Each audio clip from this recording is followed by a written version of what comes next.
I'm Amy Palmer, and welcome to Power Women TV. On today's episode, we're focusing on women in finance.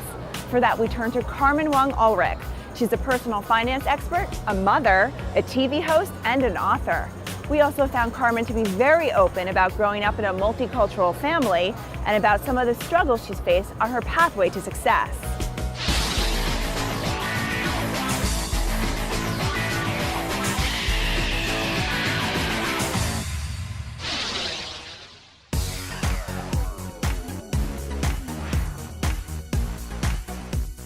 I was born in West Harlem, Dominican mother, and West Harlem this is where my whole family was. Everybody was there within about a 2-block radius, but we moved and got a transfer when things got a little dangerous over there to New Hampshire, which was a very interesting experience because we were the only kind of brown people there. My mother just said to me, listen, you being different, your name being different, you not looking like everybody else, think of it as being special. We live here too.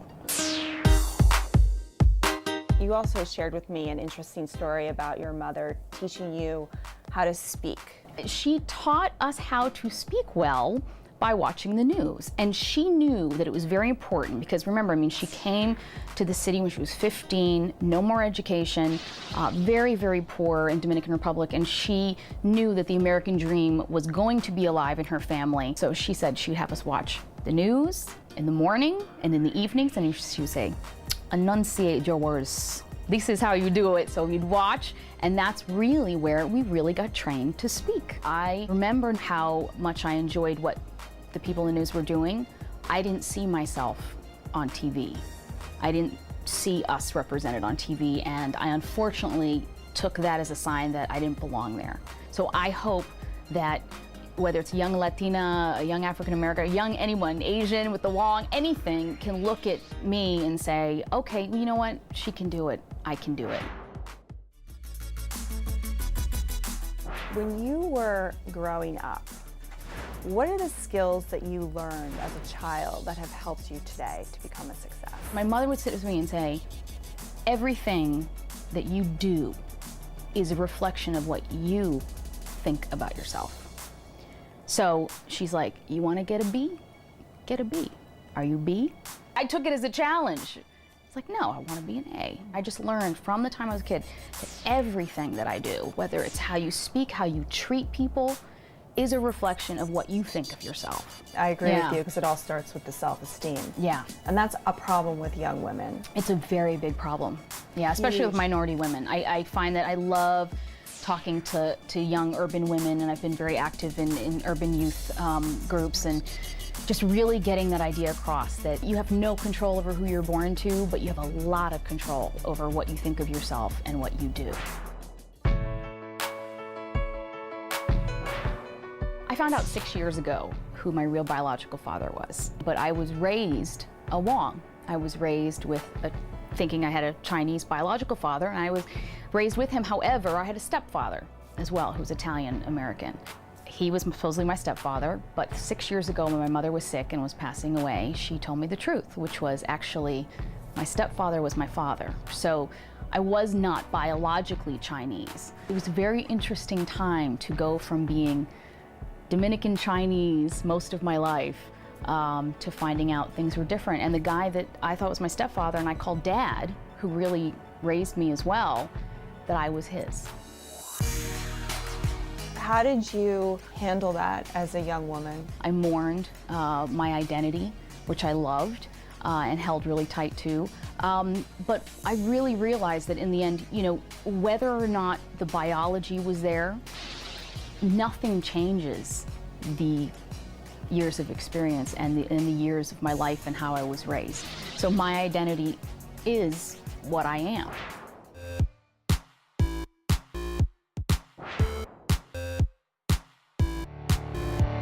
My undergrad is art history and psychology. I spent years working at Christie's Auction House internationally in Latin America. I changed my mind, said I wanted to become a writer. I end up at Money Magazine. I get my master's in psychology, going for my doctorate. I said, you know what, I'm going back to writing. I write a book, I go on TV to promote the book, and now I'm on TV. So you can always connect the dots, but it's not necessarily a linear process. you gotta capitalize on what you do well and also where people lead you and get the feedback. You know, you can do this, or you're really good at that. Have you ever thought about that? We don't have the security that previous generations had. We don't have that job security. We're becoming a freelance nation. I think in some ways that's very, very difficult for a lot of people. You know, what about healthcare? What are you gonna do about disability insurance? All that sort of stuff. And you have to find different ways to bring the money in and really manage your money well.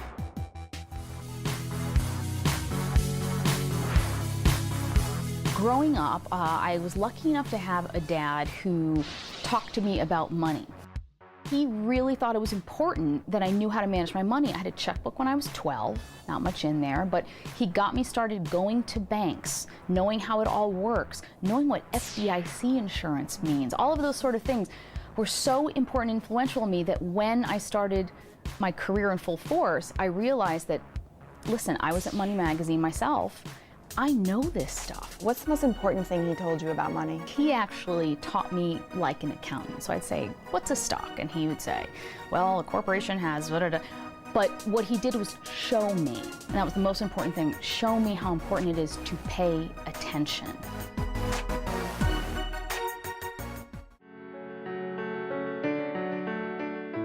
I've been through a couple of very, very difficult times in my life, and I think what really got me through was knowing that it'll always get better, knowing that things get better. I remember I was in graduate school going through divorce, actually. I had a starter marriage. It lasted 6 months. I needed to mourn. I needed to, get over the fact that I considered it a failure and understand that this failure was going to teach me something, and it was one of the worst things to happen to me. It was one of the best things to happen to me. I learned so much from it, and I would not be here. I would not be with my husband. I would not have my beautiful, wonderful daughter if it hadn't happened.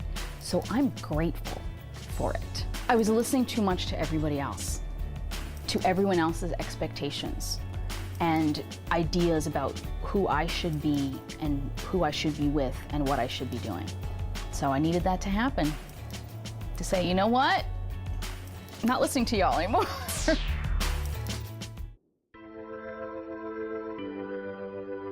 So you mentioned that you have a husband. Yes, I do. And he sounds fabulous, and I know that he helps you manage this career of yours. When you were setting out to find someone to spend the rest of your life with, did you think that this would be the person? I got to a certain age and I just was like, listen, I know what I want out of life. And I found out after a bunch of failed, very bad relationships, really, it was all about questioning myself and talking to myself about, listen, what do you really want? Like, do you just want this initial, burst of excitement and drama and this? What do you really want that's gonna have longevity, that's gonna be a real relationship? Like, what do I look for in a friend? I wanted someone with similar values. I wanted a good person with a good heart and a good soul. And I wanted someone who was really passionate about what they did and had not just a job, but had a career that brought a lot of joy. The biggest advantage that I have, and I think it does come from having a little bit of an interesting childhood, is just really realizing what is really important. I came into this business a little later, so I was able to have some balance, and realizing that hard work is something I'm absolutely in love with and I'm very proud to do, but also my family means the world to me. When I had my daughter 3 years ago, it took me some training to get into the habit of not bringing the work home, putting the BlackBerry down, not going to the computer. So if I only have a certain amount of hours with her during the day, whether it's an hour in the morning and 2 hours a night before she goes to bed, those are hers. They belong to her, and they belong to my husband too, and make sure to set up date nights and that sort of thing. You have to fit it in and work it into your life, because as we know, and from this recession, jobs and things come and go, but what you have is really who you are and your family and the people that love you.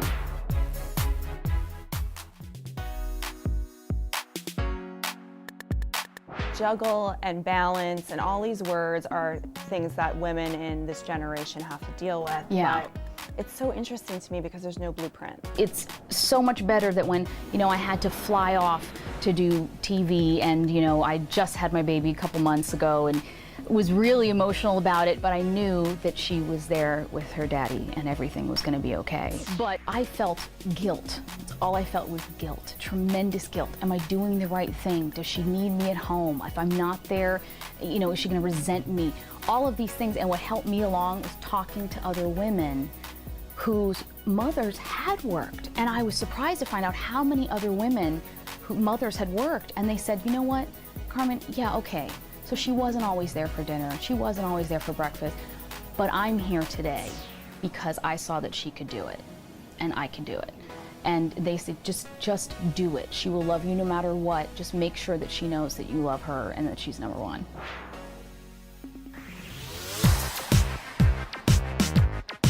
What's your favorite food? My favorite foods? God, I'm a big foodie. So it would be anything from maduros, which are plantains, to a really nice squab. I just like good food. If it's cooked by people that mean it, it's good food. Well, what do you do to de-stress? Project Runway, Top Chef, delisted blog, Perez Hilton. I really, de-stressing for me is about, entertainment. As you know, I'm a big movie buff.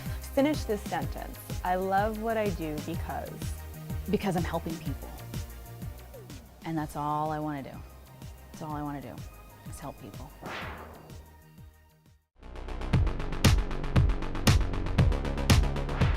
I'm Carmen Wong Ulrich, and I'm a power woman because I don't know where life's going to take me, but I'm going to enjoy the ride. I'm going to have fun doing it. I know I'll end up somewhere where I'll be happy.